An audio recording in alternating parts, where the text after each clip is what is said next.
wali waxaynu ku guda jirnaa wararka dalka Itoobiya dawladda Itoobiya ayaa sheegtay in isbahaysiga ka dhanka ah ee looga dhawaaqay caasimadda Mareykanka markaasi aanu haysan taageerada shacabka isla markaana uu yahay mid siyaasad ahaan aad u liita sagaal urur oo ayaa Washington uga dhawaaqay olole xukunka looga tuurayo ra'iisul wasaare Abiy Ahmed xoog iyo wada hadalba kii ay ahaataba waxaana isbahaysigaasi ku jira urur aan horey loo aqoon oo magaciisa lagu sheegay Somali State Resistance waxaana haddaba aan wareysanay Maxamuud Ugaas oo hadda ku sugan Washington oo ururkaasi madaxdiisa kamid ah waxaana uu waramay wariyaha BBC-da Kawsar Maxamed Cabdullaahi Ethiopia nin la yiraahdo Dr. Abiy baa qabsaday sanadkii 2018 mowjadii jaaday u socotay meesha hagaajin lahaa oo u bedelay wax la yiraahdo ay ka tashiga ama self determination inuu diido federal system ka qowmiyadaha ku xsan inuu diido luqadaha badan ee qolowga ku hadlayaan inuu diido taasina ay keentay khilaaf fara badan oo aad u yimid marka isbahaysigan waa inta ujeedadeedu tahay in ay maalayaan ama sugayaan ama himilo ka qabaan self determination buuxaan u kala xoroobo ama lagu wada joogo marka intana waa inta aaminsaneed waa sagaal qowmiyadood oo sagaalkii awalba dargii la dagaalantay Malazanawi la dagaalantay kana ka hortimid oo doorashooyinka gali weyday waxa lagu dhawaaqayna waa in dawladii shacabka la badbaadiyo oo laga badbaadiyo civil war ee dhici karaya iyo xorriyad la'aanta haddii xukunkiisu u hirgalo inuu amharization ama amharayn wax la yiraahdo hirgaliyo dagaalka waa kan hadda socda marka muxuu yahay wada hadalka aad doonaysaan inaad xukunka ugala wareegtaan xukuumadda hadda jirta xukuumadda hadda jirta ay mabdii lagu dhisay dastuurka Itoobiya oo in la sii hagaajiyo mooyaan aan wax laga bedelin bay ka hortimid marka wada hadalku waxa weeyaan say dan u tahay in uu la hadlo shacabkan ku gadooday ee ka badan amhara 20 milyan bay ahayd saynu ka warhaynay 10 milyan qolo aagu leeyahay ba noqdeen 10 milyan baa soo haray 100 milyan kale Itoobiya ku midaysan barnaamijkan marka in wada hadal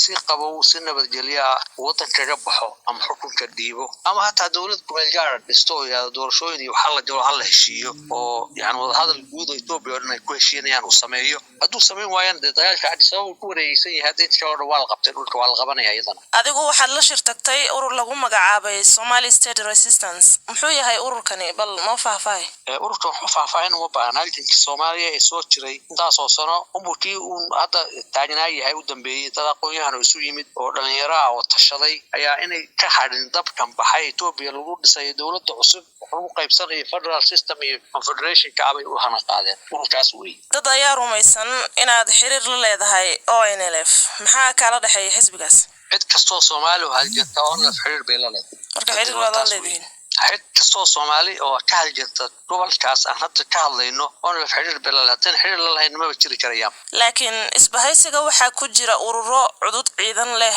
oo hadda dagaalka kula jira xukuumadda Itoobiya adigu ciidan ma haysataa ciidan kaliya uma baahna hawshani aqli iyo maskax iyo farsamo iyo aqoon iyo garaad iyo strategic planning bay u baahan tahay aad fara badan haddii loo baahdan ciidan 10 milyan oo Soomaali ah 1 milyan oo qori oo waxay haystaan haddii loo baahdan la mobilaaskareeyo ay duruuca sii celiyaan iyo libaaxa iyo cadu 1 milyan hal qabiil oo Itoobiya dad oo haysto qori ma jiro qofka aan aqoon ku lahayn bal u sharax waa kuma Maxamuud Ugaas waxa weeye nin u dhashay gobolkaas Soomaalidu degta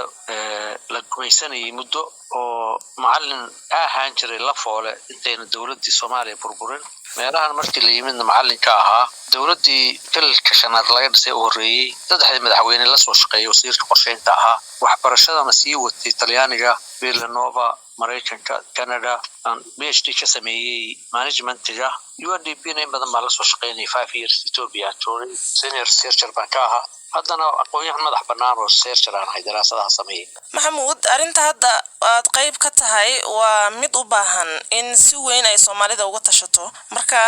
masiirka malaayiinta Soomaalida ah ee ku nool deegaanka ayaad adigu tashi la'aan go'aan ka gaartay anigu kaliya go'aan kama gaarin rag fara badan oo aqoonyahan ku jira ka tashaday mudana ka tashanayay dhibaatadan soo martayna oo xogaalna u ah mid kasta oo Soomaali oo arintan maqashay in dabkan baxay aan ka mid nahayna way soo dhaweysay dadku ma wada Taliyaan waa arba Taliyaan kalena waa followers dad badan ayaa waxay qabaan in haddii TPLF ay xukunka ku soo laabato ay dhibaato la kulmi doonaan Soomaalida adiga taa ma ku muuqataa TPLF hadda waa way arag dhibaato badan dadkan way u soo dhiisatay kufsi iyo dhac iyo dil iyo xanuun badan weyn oo samaysay waxayna uga hiilinayaan ka hadlayna ma ayna jirin intii yareeyada maanta intii lagu duulay gabdhahoodii la tusaday dhulkoodii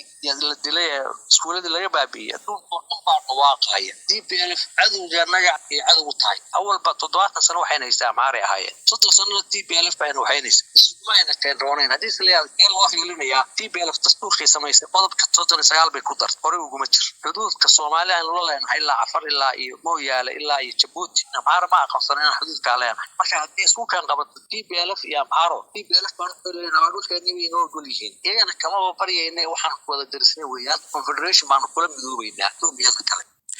Maxamuud Ugaas oo ninka hogaamiye ururkaasi lagu magacaabo Somali State Resistance ayuu waxa uu warramay Kawsar Maxamed Cabdullaahi qaar kamid ah dhageystayaasha BBC-da ayaa aragtidooda qodobkaasi ka soo dhiibtay Faarax Axmed Boole oo jooga magaalada Beledweyne waxa uu leeyahay hadalka golaha ammaanka ee qaramada midoobay ee ku aadan dagaalka Itoobiya ilama ahan mid dhinacyadu ay dhag jala u siin doonaan sababtoo ah mid walba waxa uu doonayaa inuu midka kale ka taqalusayo yiri wali halkan naga dhageysanaysaan waa BBC